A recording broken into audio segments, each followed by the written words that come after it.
Dando sequência aos vídeos nos quais estamos tratando individualmente dos segurados obrigatórios do regime geral de previdência, chegou a vez de falarmos sobre os segurados empregados domésticos. Esses guerreiros que Brasil afora trabalham no âmbito residencial das famílias. Já temos um vídeo apresentado, vou deixar aqui nos cards, que nós tratamos individualmente sobre o segurado empregado.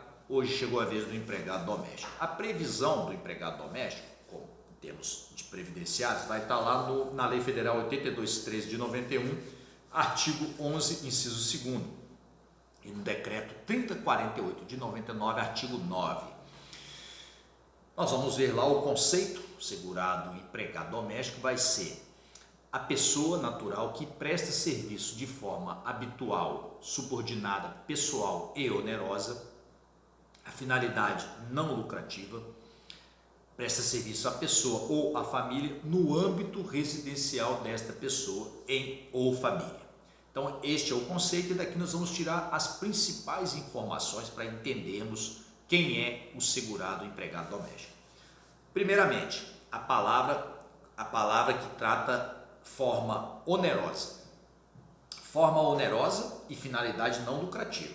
São às vezes duas informações que geram uma certa dúvida. Vamos entender isso aí. O que quer dizer isso aí? Primeiro, forma onerosa. Forma onerosa quer dizer o seguinte: o empregado doméstico ele trabalha para receber salário do empregador doméstico. Então vai ser um ônus, vai ser oneroso para o empregador doméstico, para o dono da casa ou para a família, o trabalho do empregado doméstico. Ele vai ter que pagar esse trabalho, pagar salário a esse empregado.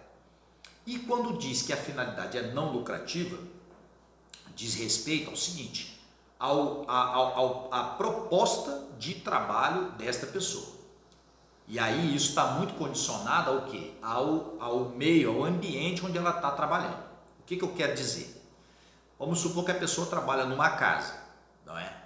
Mas nesta casa funciona um restaurante e a pessoa cozinha para esse restaurante. Essa pessoa não pode ser empregada doméstica. Vamos supor que nesta casa não funciona nem um restaurante, não. Vamos supor que é uma casa que funciona um lugar que vende quentinha, marmita, entrega as marmitas, né?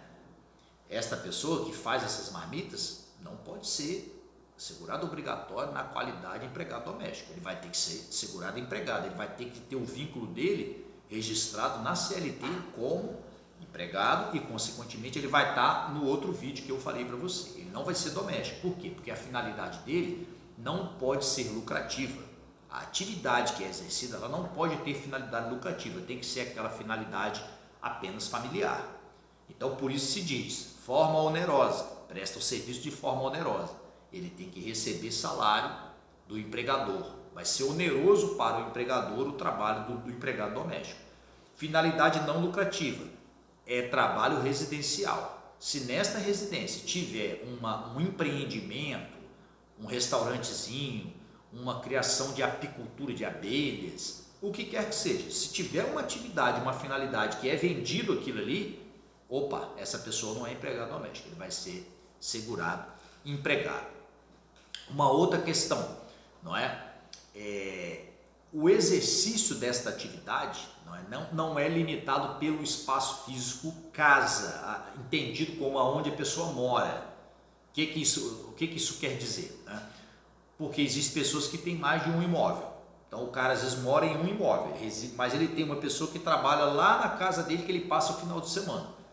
Se é atividade doméstica, esse cidadão, essa pessoa, sim, para efeitos previdenciários será empregado doméstico. Mesmo que o patrão dele, o empregador doméstico, não more nesta casa todos os dias, vai lá de vez em quando, mas ele sim será empregado doméstico por prestar esse serviço de natureza caseira, né, ali naquele ambiente daquela pessoa. Outro ponto que é importante frisarmos, a questão da habitualidade, né, porque o empregado doméstico ele presta serviço de forma habitual. Então o que é essa palavra habitualidade? E aí a gente já vai fazer uma ponte que está acontecendo muito hoje em dia, né, que é o diarista. E aqui está a diferença do diarista para o empregado doméstico. O diarista ele vai se enquadrar como segurado da Previdência, ele vai ser segurado obrigatório, mas ele vai estar enquadrado na categoria contribuinte individual. Ele vai estar lá nessa categoria. Vamos ter um vídeo desse cara também. Então o diarista ele vai estar lá. Por quê? Porque o diarista ele não vai ter o elemento habitualidade. Porque é o elemento habitualidade que vai dizer que essa pessoa é empregado doméstico. Então veja, olha que interessante. O diarista e o empregado doméstico, eles prestam o mesmo tipo de serviço, dentro da mesma natureza, ambos não lucrativos, vamos colocar assim, não é? Num ambiente ali, não é numa empresa, é numa casa, não é? Então os dois prestam ali no mesmo lugar, mas um tem a habitualidade.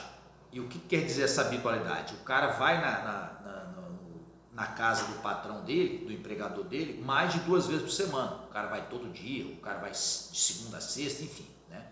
O cara vai todo dia lá. Esse é o empregado doméstico, a habitualidade. E o diarista, ele só vai até 2 vezes por semana prestar esse mesmo serviço. Então ele não tem a habitualidade.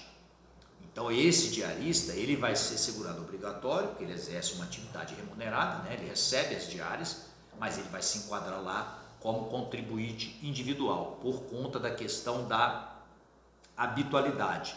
Né? O diarista também vai estar previsto no decreto 3048/99, no artigo 9º, mesmo artigo, mas no parágrafo 15, 15º, parágrafo 15 do artigo 9º do decreto. Lá vai estar a figura do diarista, como sendo lá indicado que o diarista é contribuinte individual. A idade mínima para ser registrado como empregado doméstico é 18 anos, é proibido, né? É proibido essa contratação de menor de 18 anos. Mas suponhamos que tenha lá, acontece muito no Brasil, muito, né? A gente tem visto muitos casos aí, de pessoas que vivem, né?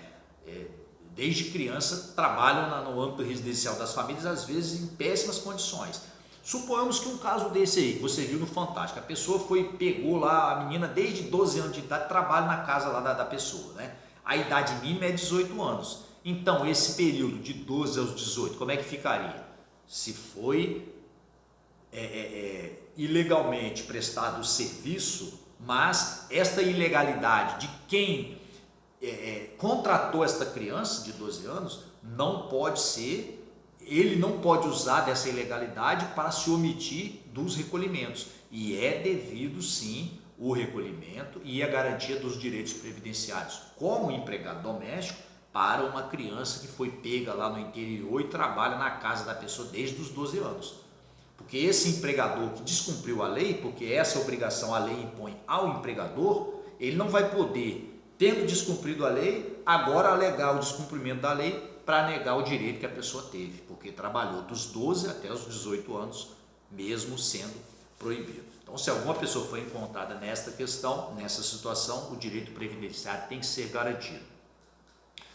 E por fim, o tema da emenda constitucional 72, que modificou, né, a redação do artigo 7º da Constituição e garantiu direitos aos domésticos, né? Garantiu direitos aos domésticos, né? A proteção acidentária, o fundo de garantia, o seguro-desemprego e outros direitos mais, né? É apenas um detalhe, porque isso talvez foge um pouco aqui da questão previdenciária, que é o nosso foco, mas estas são as principais informações para você ter um entendimento, especialmente das principais dúvidas que envolvem a figura do segurado obrigatório empregado doméstico. Espero que esse vídeo colabore para a sua compreensão de alguma forma, porque você entendendo melhor a sua luta, você luta melhor. Se você pode lutar, se nós podemos lutar, nós podemos fazer o direito. Tchau.